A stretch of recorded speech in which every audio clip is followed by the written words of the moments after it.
কোনো সিন্ডিকেট রাখবো না। সকল সিন্ডিকেট ভেঙে দিয়ে আপনারা স্বাধীনভাবে আপনাদের রিক্সা চালাবেন। আপনাদের কাছ থেকে যদি কেউ আমার দলের লোক যদি এসে বলে কোনো চাঁদা চায়, কোনো বিশৃঙ্খলা করে, আমি তার বিরুদ্ধে সাংগঠনিক ব্যবস্থা তো নিবই এবং তার বিরুদ্ধে আইনগত ব্যবস্থা নেওয়া হবে ইনশাআল্লাহ। কারণ আমরা রাজনীতি করি আপনাদের জন্য, আপনাদেরকে খুশি করার জন্য বলছি না আমি কথাগুলো। আমি সত্যিকার অর্থে এগুলো করতে চাই যদি আপনারা আমাকে সহযোগিতা করেন। কারণ আমরা বিশ্বাস করি যে আপনারা যে প্রতিদিন যে কষ্ট করছেন এই রৌদ্রে পুরে বৃষ্টিতে ভিজে, সেই কষ্টটা আমরা বুঝি।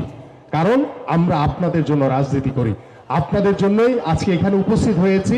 আপনাদের কি সমস্যাগুলো রয়েছে, সেই সমস্যাগুলো কিভাবে দ্রুত সমাধান করা যায় এবং সেই সমাধানের মাধ্যমে আমরা বিশ্বাস করি, যেটি আমি প্রথমেই বলেছি, যে আপনাদের রিক্সা চলাচলের ক্ষেত্রে আমরা একটি নীতিমালা তৈরি করব। আমাদের এই পল্লবী রূপনগরের সকল যারা রিক্সা চালক রয়েছেন আপনাদের সাথে কথা বলি, যাতে আপনারা যাতে নিয়মের ভিতরে চলতে পারেন এবং আমাদের যারা যাত্রী রয়েছে এবং যারা এলাকাবাসী রয়েছে তারাও যাতে কোনোভাবে ক্ষতিগ্রস্ত না হয়।